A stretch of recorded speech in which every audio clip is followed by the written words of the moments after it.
Welcome back everyone to Real Life. Today our video is focused on one of the quintessential films of the 1970s and my personal favorite in the neo-noir genre, Martin Scorsese's Taxi Driver.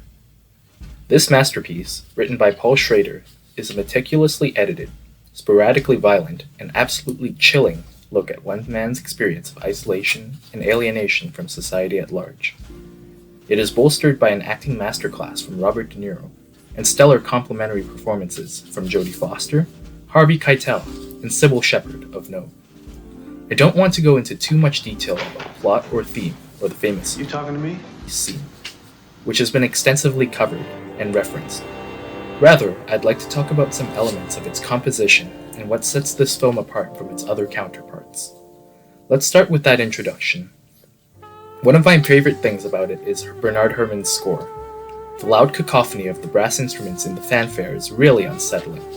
We see this monstrous hunk of steel emerge from the smoke and fog of Manhattan, and it suddenly morphs into this beautiful, lush saxophone arrangement, contrasted with images of perceived filth and scum.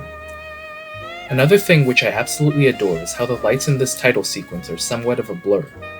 To me, it represents not only that New York is a city that never sleeps, but it also indicates the hazy and disoriented state of mind of our protagonist, the anti-hero, Travis Bickle.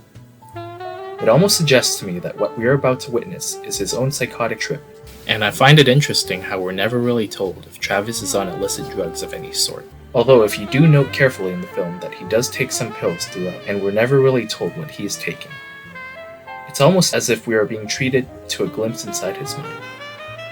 Robert De Niro steals the show in this film through his physical transformation, commitment to the role, and brilliant monologue style of narration. In fact, he prepared for the role by driving cabs in New York for 1 month. The work that went into preparing for the role paid off as he gives one of the best screen performances in cinematic history. He is about as hypnotic and convincing as one can be. Another particularly important scene is yet another trademark Scorsese long take, much like in Goodfellas or The Age of Innocence, that occurs after Travis's failed date with Betsy. The camera starts off focused on Travis at the telephone, but as it begins to pan away from his body, it becomes apparent that he is completely alone in the hallway. Whether his mistake was incidental or it wasn't, we still feel pity for Travis at his attempts to reconcile with Betsy, and in a larger sense, with society. It is perhaps this moment that defines Travis's behavior and actions for the latter half of the film.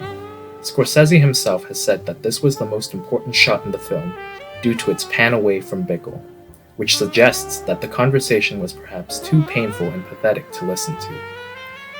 This movie is undoubtedly a piece of commentary about the archetypal male hero. It would seem that Bickle feels that there was unfinished business during his wartime efforts, especially given the fact that he returns home to find his city littered with garbage and illicit activity. Perhaps it is Travis's own sense of inadequacy and inability to improve the state of living that drives his insomnia and his eventual descent into paranoia. In presenting his quest for justice, we are shocked to find that as the film progresses, we begin to lose sympathy for this character as his methods become more violent and roguish. It is indeed a study on demasculinization and vigilantism. Typically, a traditional film noir is a very stylish picture driven by brooding dialogue and cynicism about human nature, low lighting, and characters whose actions are morally ambiguous. Taxi Driver undoubtedly fits the bill.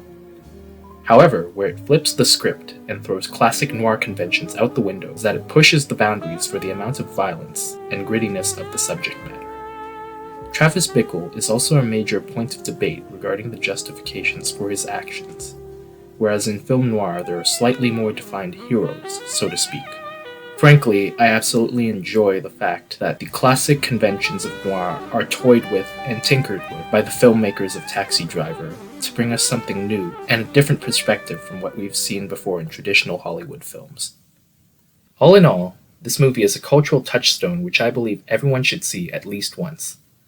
I'm still talking about it over 40 years since its release.